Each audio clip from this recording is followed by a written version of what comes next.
과학적 사주명리 제대로 공부하며 배우자 제1강의를 시작하겠습니다.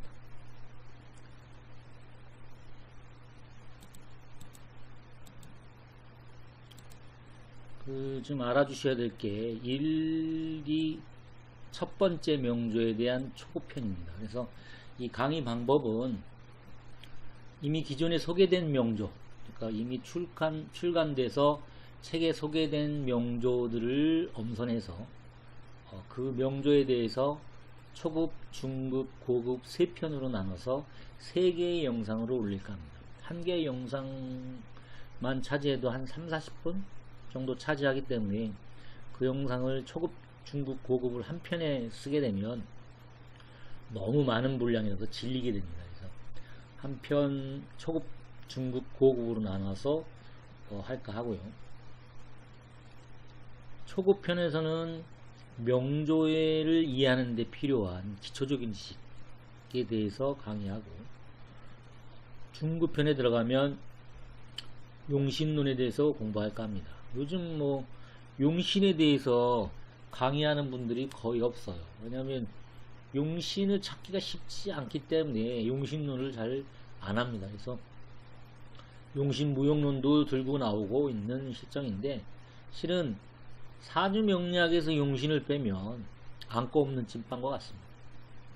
정말 중요한 게 용신이거든요. 그렇기 때문에 어려워요. 용신을 구하기가 어려운데 그 용신을 피해 가려고도 합니다. 하지만 용신에는 구하는 방법이 있습니다. 정확하게 구할 수 있는 방법들을 제가 중급에서 설명드릴까 하고요. 그리고 용신을 구하기에는 지식들이 필요해요. 그 부분을 중급에서 강의할 겁니다. 이제 고급편에서 가서 강의할 부분은 요즘 강의들 하시는 부분들이 다 고급편들이에요. 그러니까 중급을 뛰어넘고 고급편만을 좀 설명들을 하고 있는 거죠. 그러니까 대운세운을 적용을 해서 어떠한 일이 일어나는지 사건 사고 측면으로 설명하고 있는 것들입니다. 근데 실은 그 대운세운을 적용해서 용신이 굉장히 필요한 부분이에요. 왜냐면 길흉화복을 나누는 거는 결국은 용신의 기능이거든요. 그 용신의 기능을 모르면 길흉화복은 나눌 수가 없어요. 그러니까 대운세운의 적용에 의해서 사람이 결혼하고 죽고 병들고 이런 부분들은 알 수가 있어요. 무슨 사고가 나고 이런 부분들은 대운세운의 적용에 의해서 알 수 있는 부분들이에요. 하지만 길흉을 나누는 부분은 용신이 없으면 나눌 수가 없습니다. 그래서 고급편에서는 그러한 부분에 대해서 논의할까 합니다. 우선 이 명조에 대한 그 일반적인 지식, 기초적인 지식이 뭐가 있는지 봅시다. 일단 사주명리를 배우려면 음양오행은 기본적으로 아셔야 됩니다. 그리고 그 옆에 이제 깔려 있는 부분들이 이제 충, 합, 형 이런 것들이죠. 그거에 대해서는 명조가 나타나고 있는 것들을 기초로 해서 설명할까 합니다. 그래서 이 명조는 자와 오가 충하고 있어요. 자오 충하고 있죠. 그래서 충에 대한 공부를 좀 할까 합니다. 여기서 충에 대한 설명을 하고, 그 다음에 자와 진이 이렇게 이격돼서 합을 하고 있어요. 이렇게 이격돼서 합을 하게 되면 합이 성립하지 않습니다. 근데 일반적으로 이러한 부분을 논하는 사람들은 없어요. 이격돼도 합이라고 얘기하시는 분들이 있습니다. 근데 이격되면 합이 이루어지지 않습니다. 그 부분에 대해서도 설명드릴까 합니다. 그리고요, 자사암합이라는 게 있습니다. 암합은 자중개수와 사중무토가 무게 앞에서 이걸 암합이라 하는데, 이 암합은 천간합에서 내려온 합입니다. 지지, 그러니까 천간으로부터 지지로 내려온 합이에요. 자사, 암합. 그래서 암합, 충, 삼합, 그 다음에 음양오행에 대해서 간단히 설명드릴까 합니다. 일단 우선 그러면 음양에 대해서 알아보자 하면, 음양에 대한 논의를 하자면 정말 많은 논의가 필요해요. 음양에 대해서 전체적으로 알고 있다, 누구도 장담 못합니다. 하지만 어쨌든 음양이라는 부분이 존재하고 있으면 알려지고 있는 거죠. 이게 제가 여기서 설명하고자 하는 것은 한정된 설명을 하겠습니다. 사주 명리학의 명조를 풀이하는 데 필요한 데 국한해서 음양이론에 대한 설명을 할까 합니다. 이 명조에 대해서 이제 세분화한 명칭들을 배우셔야 합니다. 초급분들은 이 위에 있는 것들이 천간입니다. 천간. 밑에 있는 것이 지지죠. 그래서 천간과 지지입니다. 천간과 지지에 천간의 간자를 따고 지지의 지자를 따서 이거를 간지라고 합니다. 이렇게 하나로 무자를 간지라고 합니다. 여기도 무오를 간지라고 하는 거죠. 무진도 간지입니다. 정사도 간지죠. 이렇게 명조는 4개의 간지를 이루고 있어요. 4개의 간지가 뭐냐면 연월일시에 있는 그 해당하는 간지를 이렇게 나열한 겁니다. 그래서 이거를 연주라고 합니다. 연주. 무자를 연주라고 합니다. 년으로부터 태어난 연도에 있는 이 사람은 무자년에 태어난 거죠. 그 다음에 무오월에 태어났고 무진일에 태어났으며 정사시에 태어난 겁니다. 그래서 이게 4개의 기둥이라고 해서 사주예요. 사주. 4개의 기둥. 4개의 기둥에 8개의 글자. 그래서 사주팔자랍니다. 이 사주팔자가 나타내고 있는 것은 그 사람이 태어난 일정한 시점의 공간을 의미해요. 그래서 공간적 개념을 갖고 있습니다. 이 공간적 개념들은 무엇과 연결되냐면 상과 연결됩니다. 그러니까 이 세상에는 형과 상이 있어요. 그러니까 어느 물질이건 어느 존재건 형이 있으면 상이 있는 거예요. 근데 상은 일반 사람들이 보이지 않는 거죠. 일반 사람들. 그러니까 형상이라는 부분이 있는데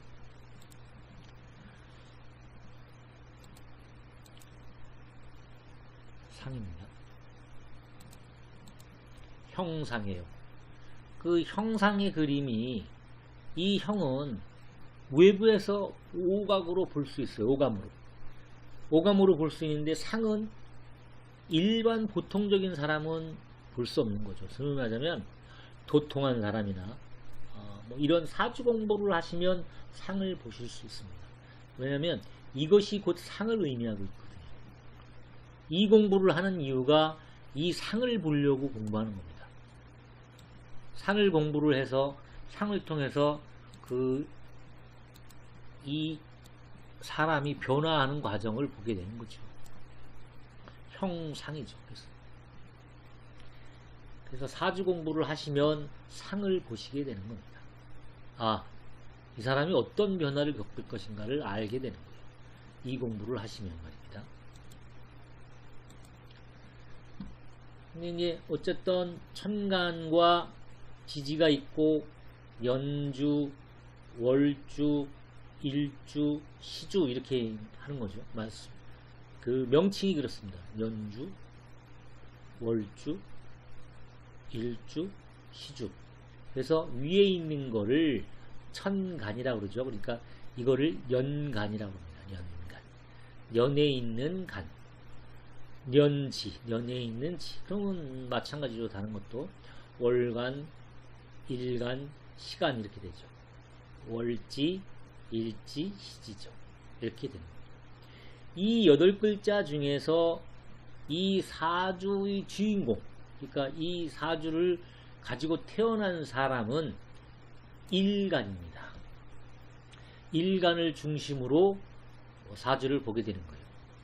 이 나중에 이제 분류하게 되는데 환경이 있고 본인이 지배할 수 있는 어떤 영역들을 가지고 있는 게 이 사주팔자 내에 있어요. 그거는 이제 고급편에 들어가면 설명드릴 겁니다. 그래서 이 부분을 일간을 채로 보고 이 다른 일간을 제외한 다른 부분을 용으로 보고 사주를 풀이하기도 하고, 또한 일주 자체 전체를 보고 또 이거를 용으로 보고 또 다른 것들을 채로 봐서 또 풀이하기도 하고 그렇습니다. 그리고 또다시 일간이 가지고 있는 어떤 것과 외부와의 관계에서 체용의 관계를 보게 돼요. 그러니까 그 보는 방법들은 여러 가지 시각이 나눠지게 되죠. 그 부분은 고급에 가면 자연히 배우게 될 겁니다. 그러면 이제 이 위에 있는 것들은 천간은 양이고 지지는 음입니다. 천간과 지지의 관계는 양과 음입니다. 천간은 집의 세력이고 지지는 피집의 세력입니다. 무토가 지배하고 있는 것은 자수고, 월간의 무토가 지배하는 건 지지의 오고, 무토, 일간 무토가 지배하는 건 일지 진을 지배합니다. 시간 정화가 지배하는 건 시지 정사를 지배하는 거예요. 그 부분을 아셔야 됩니다. 근데 여태까지 사주학을 공부하시는 분들은 무슨 얘기를 하냐면 한번 이거를 한번 갈아보겠습니다. 그냥 임의로 바꾸는 거니까 한번 을이 있다고 생각합시다. 여기를 묘가 있다고 봅시다.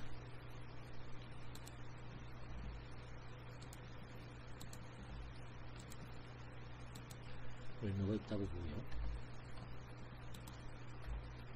그러면 여태까지 사주학을 얘기하시는 분들은 뭐라 그러냐면 을은 묘에도 통근하고 있지만 진에도 통근하고 있다. 진중 을목에 통근한다고 말해요. 그런데 진은 무가 통치하는 피지배층에 속하고 을은 진과는 아무런 관계를 맺고 있지 못합니다. 이 관계를 맺으려고 그러면 을은 진 위에 있어야 돼요. 진이 또는 아니면 을 밑으로 와야 되든지. 이 오는 기관이 뭐냐면 나중에 이제 좀 이따가 설명드릴 겁니다만 이압, 암압, 천간압을 통해서 을과 진이 인연을 맺을 때 을은 진의 뿌리를 내리게 돼요. 그걸 착근이라고 합니다. 그러한 관계가 없는 한 을은 진을 지배할 수가 없습니다. 그렇기 때문에 진의 뿌리를 내릴 수가 없는 거죠. 그 부분에 대해서 일반 사주 명리학을 설명하는 분들과 제가 틀린 부분입니다. 그리고 천간은 공개된 것이에요. 이미 공개된 형태의 자리고 이거는 비공개된 것입니다. 그래서 때로는 이거는 숨겨진 것, 이거는 드러난 것을 나타내기도 합니다. 그래서 이 위에 이렇게 드러난 것들은 분장하고 이쁘게 만들어낸 형태고 이거는 뭐 집안에 있듯 털털한 모습들이죠. 그런 형태들을 갖고 있습니다. 그리고 이 위는 하늘이고 아래는 땅이고 양이고 음이고. 근데 아까 제가 말씀드릴 때 명조는 공간적 개념이라고 했죠. 그래서 명조와 대운, 세운, 그러니까 세운은 연운이에요. 올해가 기해년이니까 그 기해년을 세운이라고 합니다. 이 대운과 세운을 명조에 대입해서 명조가 그것으로 인해서 변화하는 과정을 풀이한 것이 사주풀이입니다. 그러니까 명조는 대운, 세운의 관계에서는 음입니다. 명조 전체가. 대운, 세운은 양이에요. 그러면 대운과 세운의 관계는 어떤 거냐? 이 부분은 조금 복잡한 양상을 띱니다. 이 부분은 대운, 세운의 적용을 하는 보급편에서 논할 때가 있을 겁니다. 음양의 구조는 이 정도만 아시면 됩니다. 사주명리학에. 그리고 음양은 목화토금수, 자축인묘진사음이 10간 12지에도 각각의 음양이 나눠져 있어요. 그 부분은 거기서 공부하시면 되고요. 음양이론은 이 정도로 마치겠습니다. 그 다음에 오행이라는 것이 있는데 목화토금수로 되어 있는 부분이죠. 목은 화를 생하고, 화는 토를 생하고, 토는 금을 생하고, 금은 수를 생하고, 수는 목을 생합니다. 이렇게 목화토금수로 되어 있는데, 원래 외우는 순서는 이것이 아니라 수화 목금토입니다. 수화 목금토로 외우셔야 돼요. 원래는 이 수화 목금토가 왜 그러냐면, 수의 목적은 화로 가는 것이었고 화의 목적은 수로 가는 거예요. 그래서 수화 기제를 이루는 것을 원하는 거죠. 근데 수가 화로 가기 위해서 목의 도움을 받게 되고, 화는 수로 가기 위해서 금과 토의 도움을 받게 돼요. 이 형태가 됩니다. 그래서 수는 1이고, 화는 2고, 목은 3이고, 금은 4고, 토는 5고, 이렇게 그 수들이 귀속되게 되어 있습니다. 수는 곧 진리예요. 수는 곧 진리입니다. 왜 그러냐면, 수는 인간이 만들어낸 게 아니에요. 원래부터 존재했던 겁니다. 그 수라는 개념을 우리가 발견해서 쓰고 있는 거죠. 그 수와 연결된 것, 그 숫자와 연결된 것이 오행입니다. 음양오행이에요. 여기서 지금 1, 2, 3, 4, 5는 생수만을 말씀드리는 건데, 1에다가 또 5를 더해서 6이라는 숫자가 나오면 1과 6이 수에 속합니다. 거기에 1이라는 숫자, 그러니까 홀수는 양이고 짝수 6은 수의 음입니다. 그래서 음양이 수에 귀속돼요. 그러니까 음양오행 자체가 수를 나타나게 되어 있습니다. 숫자를 나타내게 돼요. 그 수와 연결된 음양오행을 가지고 사주풀이를 하기 때문에 우리는 그 상을 찾아내는 거예요. 아까 말씀 형상이라는 부분이죠. 그래서 우리가 진리에, 근본적인 것에 가까워질 수 있는 거죠. 음양오행에서, 오행에서는 상생상극이 가장 중요합니다. 그 부분은 조금 이따가 설명드릴 겁니다. 천간에는 10간이 있는데 갑, 을, 병정, 무기, 경신, 임계가 있어요. 이거를 한글로 외우시면 안 됩니다. 이 부분은 한문으로 외워주시기 바랍니다. 10개의 갑을, 병정, 무기, 경신, 임계를 외워주시고, 목, 음목과 양목, 양화, 음화, 양토, 음토, 이 부분도 뭐가 이렇게 되는지는 보시면 금방 아실 수 있을 겁니다. 그러면 12지지가 있습니다. 자축인묘, 진사오미, 신유술에. 그래서 12지지가 있는데 이 부분도 외워주시기 바랍니다. 10간 12지에 대한 설명들을 하는데, 그 부분은 이따가 하도와 낙서를 설명할 때 10간 12지가 나오게 된 이유들을, 그 원인들을 설명할 겁니다. 하지만 이 부분은 외워야 합니다. 처음에 사주명리를 공부하는 데는 기초적인 부분이 외울 것이 조금 있어요. 기본적으로 외워야 될 것이 한 하루 정도 공부하면 충분히 외울 수 있는 양입니다. 외워주시기를 바랍니다. 아까 오행의 상생과 상극이 중요하다고 말씀드렸는데요. 오행의 상생도입니다. 수는 목을 생하죠. 물이 있어야 나무가 자라는 거니까 수생목입니다. 목생화, 나무가 있어야지 불이 잘 타죠. 목생화입니다. 화생토, 불이 있어야지 토기를 굽죠. 그래서 화생토입니다. 토생금, 땅속에서 광물이 나오죠. 그래서 토생금입니다.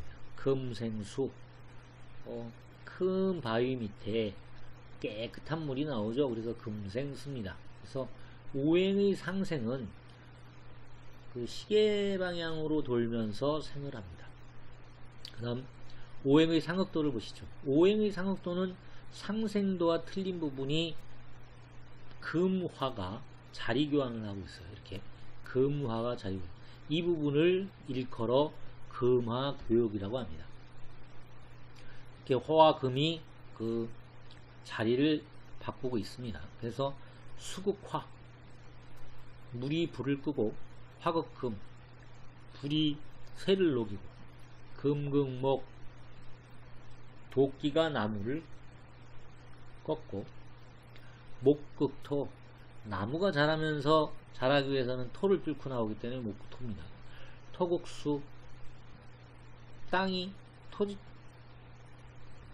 크기 물을 막아요. 그 때문에 토국수입니다. 오행의 상극도죠. 이 부분이 이제 하도와 낙서에서 나왔다고 합니다. 이게 하도에서 나온 거고 이게 낙서에서 나온 겁니다. 봅시다. 하도와 낙서를 봅시다. 이 하도는 약 5,000년 전 중국에서 황하라는 그 강에서 용마, 그러니까 머리는 용이고 몸은 말인 용마의 등에 이러한 그림이 그려져 있어서 이 부분을 하도라 합니다. 이 하도를 잠깐 보면 아까 1은 수에 속한다고 그랬죠. 1과 6은 수에 속하죠. 그 다음에 2와 7은 불이죠. 화죠. 3과 8은 목이고 4와 9는 금이고 5와 10은 토에 속합니다. 그래서 수생목, 목생화, 화생토, 토생금, 금생수로 상생도를 그리고 있는 겁니다.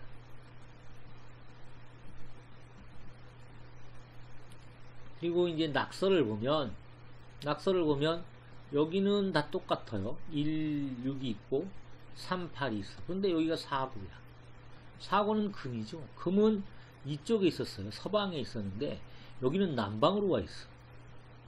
그리고 27 불은 남방이었는데 여기 27 보면 서방에 와 있어. 그러니까 금과 화가 서로 교환되고 있죠. 그래서 금화 교역이라고 말하는 겁니다. 그래서 이거는 아까 상극도를 나타내죠. 수극화, 화극금, 금극목, 목극토, 토극수, 이렇게 이런 형태로 나타난 겁니다. 이 낙서는 중국의 한 4,000년 전에, 지금으로부터 4,000년 전에 낙수라는 강물에서 거북이 나왔는데 거북이 등과 다리에 그려져 있는 그림을 가지고 이렇게 낙서라고 합니다. 이 두 개의 그림으로 인해서 하도는 하늘이라고 하고 낙서는 땅이라고 합니다. 그래서 하도에서는 십간, 그러니까 하늘에 있는 십간이 나와요. 여기는 12지지가 나옵니다. 12지지가 나와요. 그러니까 십간 12지지가 여기서 나오는 겁니다. 이게 하늘과 땅이라고 해서 땅에서는 지지가 나오고 하도에서는 천간이 나옵니다. 천간은 여기가 1이니까 임수를 의미하고 6은 개수를 의미하고 3은 간목을 얘기하고 8은 을목을 얘기합니다. 2는 정화를 얘기하고 7은 병화를 얘기합니다. 9는 경금을 얘기하고 4는 신금을 얘기하죠. 5는 무토를 얘기하고 10은 기토를 얘기합니다. 그래서 십간이 여기에 나왔다는 거고요. 지지는 여기서부터 자를 시작해서 자, 축인, 이게 두 개예요. 척인, 묘, 진사, 오, 미, 신, 유, 술, 해, 이렇게 해서 12지가 나왔다는 겁니다. 하도와 낙서에 대한 거는 주역에 들어가면 상당히 깊이 논의되어 있습니다. 그리고 주역뿐만 아니라 우주적 원리를 설명한 책도 있어요. 그 책을 들어가 보면 이 숫자에 대한 걸 가지고 굉장히 심도 있게 논의한 책이 있습니다. 궁금하신 분들은 그런 책들을 사서 보시기 바랍니다. 방위도인데요. 이 방위도를 보면 일반 사람들이 참 이해를 안 갈 거예요. 북쪽이 원래는 여기에 있죠. 일반적으로 공부를 하다 보면 일반적으로 북은 위에 있습니다. 그거는 서양적 사고예요. 서양적 사고와 북의 위치를 가장 위로 올려놓죠. 근데 서양의 관점이 아닌 동양적 관점에서는 북은 수의 근원이에요. 수. 이 생명의 근원은 수입니다. 물의 근원이 북쪽에 있기에 그 부분을 가장 밑으로 놓게 됩니다. 이게 나중에 들어보면 이게 태극의 시작이고 여러 가지들이 있어요. 그런 논의들이 있기 때문에 이 북을 매일 맨 아래 놓는 겁니다.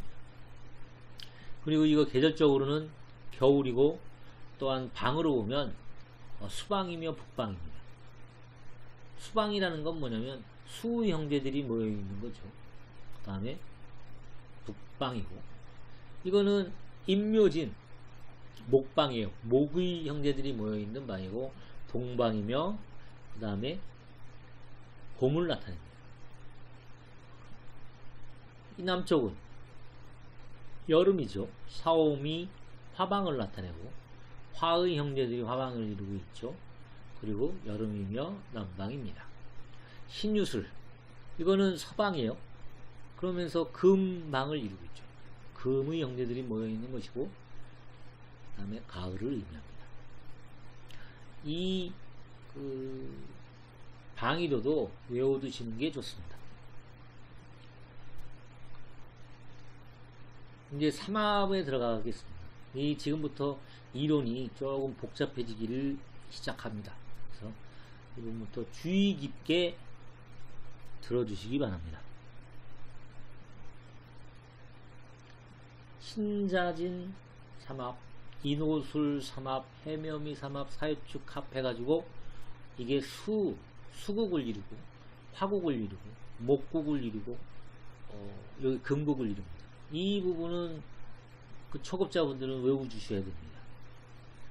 삼합에는 네 가지가 있습니다.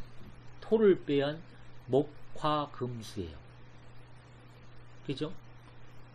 수화, 금, 목만 있는 거. 목금, 수화, 금, 목. 수화, 목금만 있는 거죠. 그러니까 이 사주의 삼합을 외워주시기 바랍니다. 그리고 이 삼합이 이루어지는 것은 나중에 이제 지장간에 대해서 공부할 텐데, 지장간은 뭐냐면 천간은 순수체지만 지지에 감추고 있는 간이 있어요. 그리고 지장간입니다. 감출장에다가 천간째죠. 줄기간자입니다. 지장간이 있어요. 지에는 숨기고 있는 간지, 천간이 있다는 거죠. 신에는 임수라는 게 간이 있어요. 자도 수가 있고 진에도 수가 있어요. 지장간에. 그렇기 때문에 신자진 합을 이룹니다. 인호술도 마찬가지고, 인호술은 다 화를 갖고 있고 해면미는 목을 갖고 있고 사유축은 금을 갖고 있습니다. 그래서 지장간이 같이 있어요.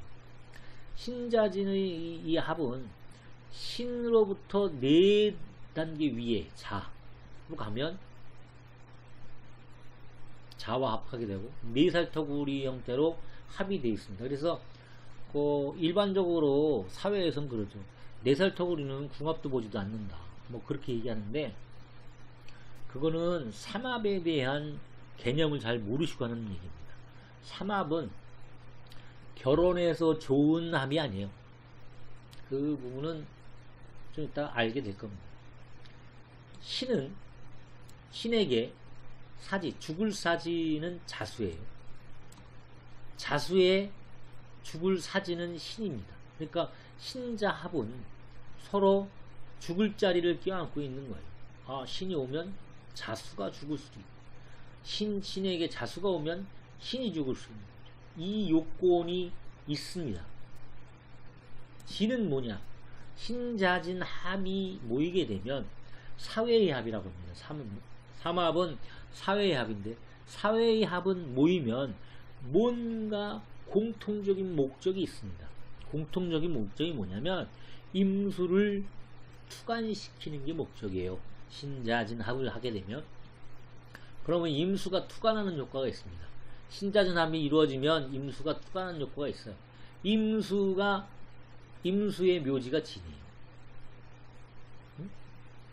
묘지입니다. 그러니까 신자진 합은 성립함고, 만약에 그 삼합이 이루어져서 이루어진 목적을 달성하게 되면 파산하게 돼 있어요. 헤어지게 돼 있다 이 말이죠. 신자진 합, 사지와 묘지의 합들이에요. 인호술도 마찬가지입니다. 병화가 뜨면 화의 묘지가 술이에요. 인호는 서로 사지를 껴안고 있고요. 해면미도 이와 똑같고 사유축도 마찬가지입니다. 이와 같이 삼합은 냉정하고 엄격한 합입니다. 그리고 합을 나중에는 설명드리겠지만 충을 당한 뭔가가 있으면 합을 안 하려고 해요. 왜? 이미 상처를 당하고 있기 때문에.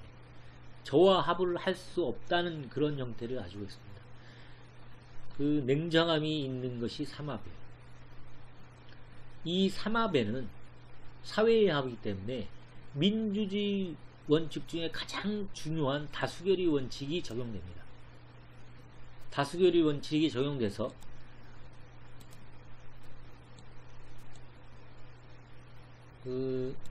나중에 보면 다수결의 원칙이 왜 이게 존재하는지 알게 될 겁니다. 그러면 우리가 일반적으로 삼합은 사회의 합, 방합은 형제의 합, 이합, 천간합, 부부의 합 이렇게 설명들은 합니다.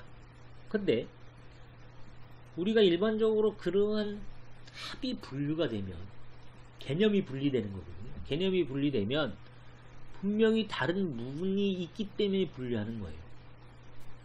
근데 일반적 사주 강의를 가서 들어보면 사회합과 형제합을 분류하면서 거기에 대한 뚜렷한 구별 이유를 설명하지 못합니다.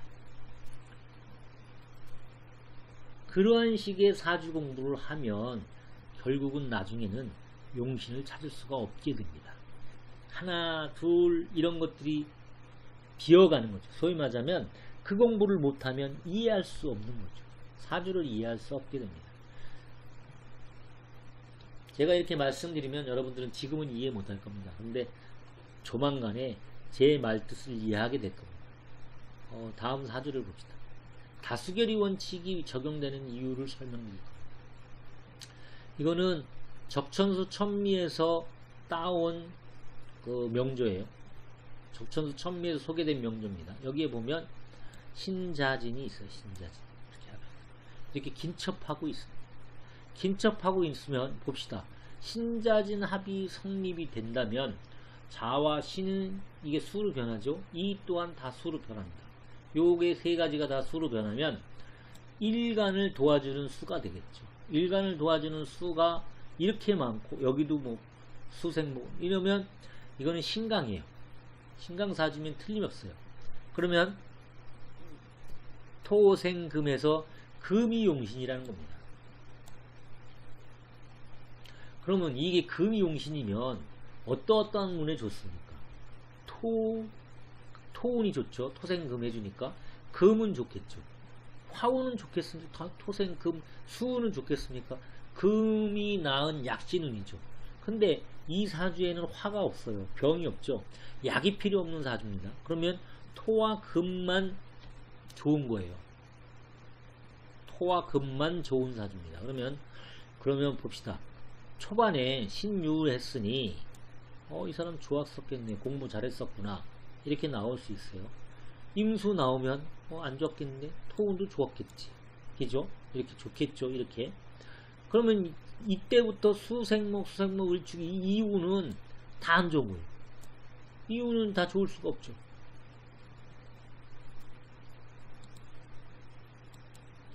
다 좋지 않습니다. 그러면 한번 봅시다. 이 사람이 어떤 삶을 살았는지. 개해운에 이래. 그럼 망한다는 운에 개해운에 이래. 해묘, 갑과 과갑, 벼슬에 응? 과거에 합격하고 연등했어. 계속해서 올라갔다는 거죠. 벼슬길에. 그래서 일찍이 벼슬길이 빛이 났대요. 개해운에. 그러면 신자진 합수가 이거 합이 됐는데도 불구하고 이거 신강인데도 불구하고 용신운에도 안 좋은데 어떻게 이렇게 됐을까? 이런 의문이 들죠. 그 부분을 제가 말씀드립니다. 신자진 합이 되어 있는지 않다. 왜 안 되느냐? 그건 지금부터 설명드리겠습니다. 왜 안 되는 이유가 뭐냐면 경은 지배층이죠. 신을 지배합니다. 아까 제가 천간과 지지의 지배와 피지배 말씀을 드렸죠. 경은 신을 지배합니다. 신금을 지배해요. 이 신금, 경과 신은 모두가 금이에요. 이 모두가 금인 거를 간여지동이라고 합니다. 간과 지가, 천간과 지지가 같을려 같을 동이에요. 같다는 거예요. 천간과 지지가 같아. 간여지동이에요. 간여지동의 관계는 굉장히 밀접한 관계를 갖고 있습니다. 그리고 경금은 신금의 뿌리를 내리고 있는 거죠. 통근하고 있는 거예요. 통근하고 있는데 통근과 착근을 동시에 하고 있죠. 그죠? 통근하고 있는데 이 통근한 것이 수로 변하려고 해요. 좋아하겠어요, 경금이? 싫어합니다. 경금은 무조건 반대해요. 수로 변하는 걸 반대하죠. 왜? 자기의 지지층을 잊어버리는 거니까. 그럼 무진을 봅시다. 무진도 간여지동이에요. 무토와 진토. 그죠? 간여지동입니다. 무토도 진이 변화하는 걸 반대해요. 물론 진중 개수가 있어서 무토에 물이 있다는 것은 진정한 토가 아닙니다. 근데 진은 이 신이라는 것 옆에는 변하지 않아요. 수로 변하지 않습니다. 자가, 이게 왕지가 자 옆에 긴첩하게 되면 자진합하면 수로 변해요. 무가 아무리 반대하려고도. 그건 이제 나중에 이제 설명드리고. 어차피 이 사주에서는 얘도 간여지동이고 얘도 간여지동이에요. 근데 얘만 그 간여지동이 아니라서, 물론 수는 임수라 하더라도 수로 변하려고 하죠. 왜냐면 본인은 수니까 어차피 다른 걸 다 변화시키려고 하죠. 그럼 이제 수는 갑자만 이제 신자진을 원해요. 무진과 경신은 반대합니다. 그러면 다수결의 원칙에 의해서 신자진합이 성립되지 않음을 알 수 있어요. 신자진합이 성립하지 않으면 이 부분은 이렇게만 돼 있습니다. 수생목, 이 갑목을 도와주는 건 수생목 같은 목이 도와주는 거예요. 그럼 요거는 나중에 이제 중급에서 가서 설명드릴 텐데 370점이 불과합니다. 전체가 800점을 차지하는데 800점의 반을 넘어야 신강한데 요 일주와 시주를 합하면 370점이에요. 그거밖에 안 돼요.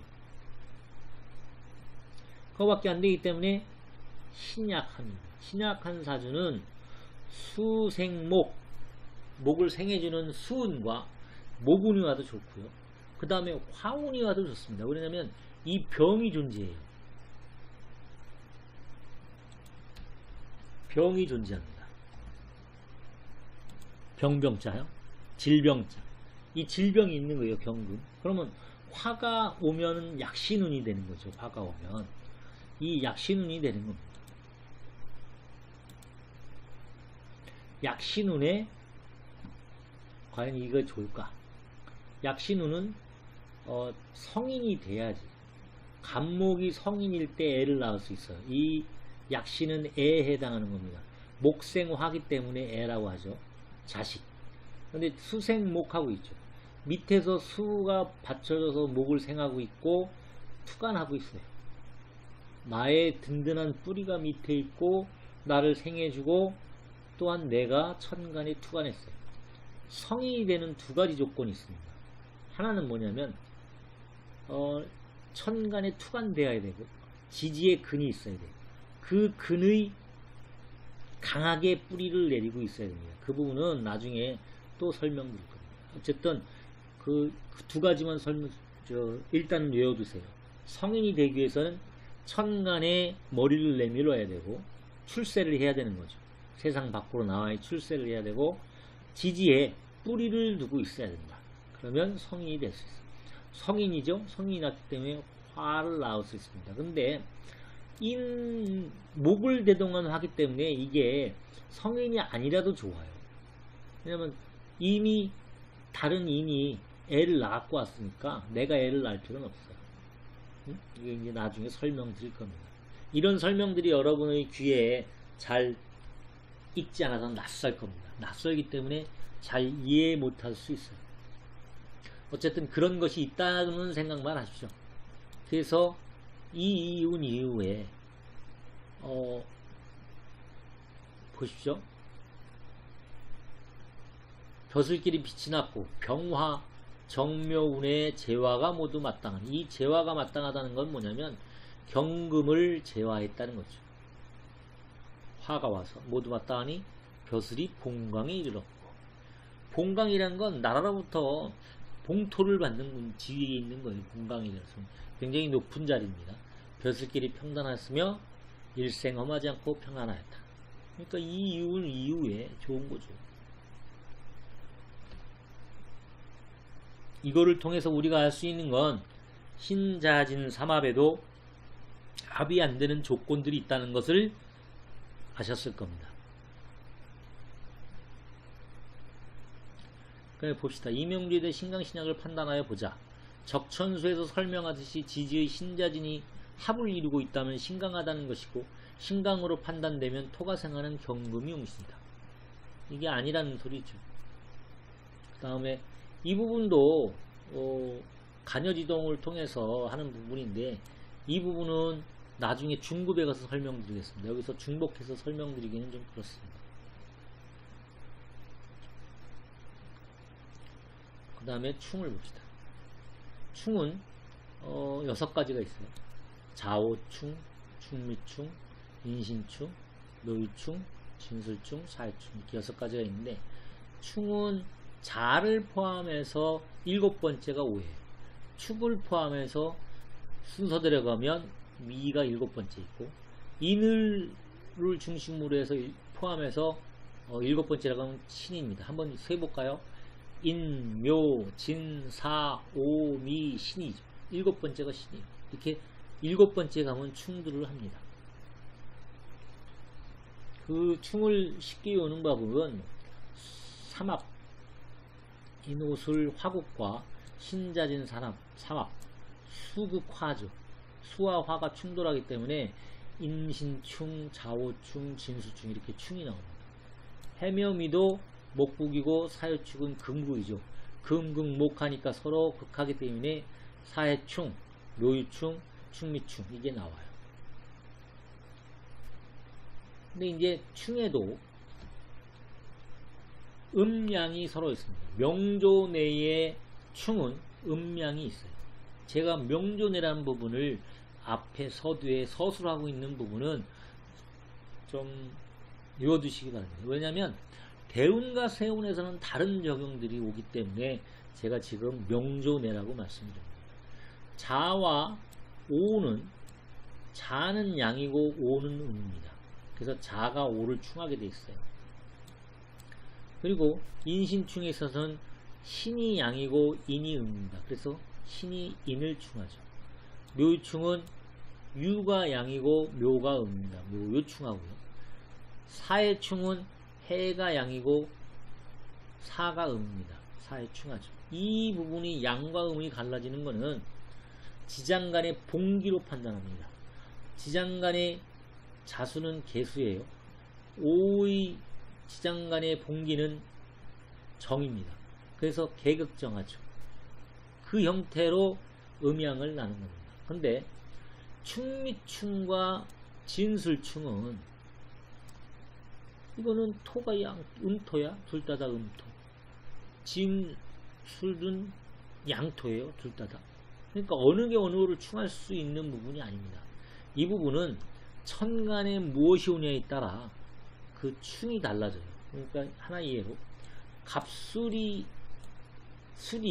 위에 경금이 오면 진 위에 갑이 있고, 그러면 경금은 갑목을 칩니다. 치죠. 경극갑이에요. 술이 그러므로 진을 충하게 됩니다. 그러니까 천간 여하에 따라 충이 누가 충하는지 부분이 달라진다는 거죠. 그래서 주의하시기 바랍니다. 나중에 대운 세운론이 들어오면 이보다 더 복잡한 이론들이 전개됩니다. 그때 가서 하시고요. 초급편에서도 이 부분도 지금 버거우실 텐데, 어쨌든 이 부분을 지금 현재 듣고 이해 못하셔도 그다지 걱정 안 하셔도 됩니다. 그건 계속해서 나오는 얘기들이니까요. 자, 암합을 봅시다. 암합은 천간합이 지지로 내려왔다고 말씀드렸습니다. 그래서 무게합, 천간합이 자사 암합으로 내려왔고요. 갑기합이 인미합으로 내려왔고, 무게합이 술자 합, 을경합은 묘신합으로, 정임합은 해오합으로, 병신합은 사유합으로 내려왔습니다. 근데 이 다른 부분하고 정유합은 조금 틀린 것이 뭐냐면 합과 삼합이 섞여 있는 부분입니다. 근데 이제 제가 아까 전에 말씀드렸다시피 암합, 이합, 천간합 그 말씀드렸죠. 암합, 이합, 천간합은 부부의 합, 연인의 합이라고 했어요. 부부의 합, 연인의 합으로부터 어떤 특성이 나냐면 자리 이동 효과가 발생해요. 자리가 이동합니다. 한번 봅시다.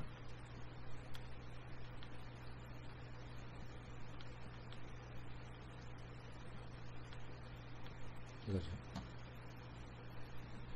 을묘를 안 바꿨네요. 을묘를 안 바꿨어요. 무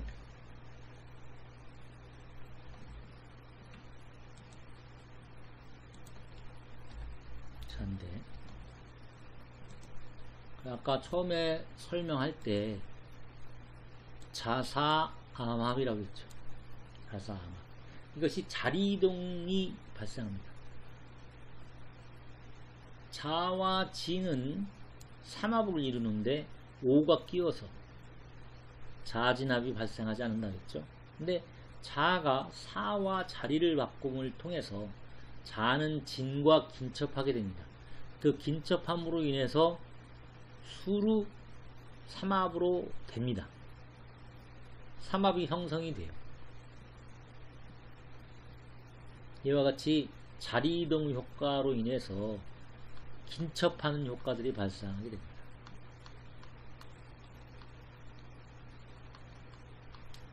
이 긴첩하는 효과들이 발생하는 것이 몇 가지도 있어요. 그래서 이제 그 부분에 대한 설명들을 앞으로 강의 중에 계속해서 설명해 들어갈 겁니다. 그리고 이제 암합과 이합이 있음으로써 해묘미 부부의 합에서 질투가 발생하는 경우가 있는데 이거는 중급에서 설명드리겠습니다. 이건 지금 설명하면 여러분들이 오히려 헷갈릴 수도 있어요. 그 오행의 배속이라는 걸 마지막으로 이제 제가 설명할까 하는데요. 목화토금수에 따라 그 각각의 특색들을 나타내는 겁니다. 소위 목만을 얘기를 하면 목은 간과 담을 관장하고요. 신맛, 청색, 각은 기역, 키역, 쌍기역을 얘기합니다. 각. 봄을 얘기하고 38, 숫자가 38이고 천간은 가불이고 지지는 인묘고 동쪽이고 어질인자다 이렇게 얘기하는 거죠. 목은. 화는 또 이렇고 금은 이렇고 수는 이렇습니다. 이러한 배속을 제가 왜 여기다 필히 썼냐면 사주명리학을 공부하기 시작하면 이것이 가장 기초적인 부분이에요. 근데 이 기초적인 부분을 일반 사람들은 잘 몰라서 이 부분을 설명을 하면 굉장히 희한하게 생각하십니다. 근데 실은 이 목화토금수에 소속되어 있는 이 부분을 암기하는 것도 중요하지만 이거는 용신을 구하지 못하면 용신, 시신, 그 다음 약신을 구하는 어떤 능력이 없으면 무용지물에 불과한 겁니다. 이건 용신이 만약에 내 용신이 목이야. 내 희신이 뭐 화고, 그쵸? 목생화, 희신이 있어. 아니 약신이라고 봅시다. 그 다음에 수를 생하는 목을 생하는 수가 희신이야. 그러면 목화수에 해당하는 이것들은 좋은 것들이죠. 자기가 해야 될 것들이에요. 뭐 동쪽, 남쪽, 북쪽 이쪽 다 괜찮고 중앙이나 서쪽은 안 좋다 이런 거고 인예, 지 이거를 잘 쌓아야 된다는 거죠. 그런 설명들이에요. 그러니까 이 부분은 일단 실력을 배양해야지 쓸 수 있는 것들입니다. 이거를 그냥 아무렇게나 써버리면 그러니까 필히 용신을 구해낼 수 있는 능력이 돼야지 쓸 수 있는 겁니다. 오늘 초급 강의는 이것으로 마치겠습니다. 시청해 주셔서 감사합니다. 또 구독과 좋아요, 알람 설정해 주시면 감사하겠습니다. 중급편에 다시 뵙겠습니다. 안녕히 계십시오.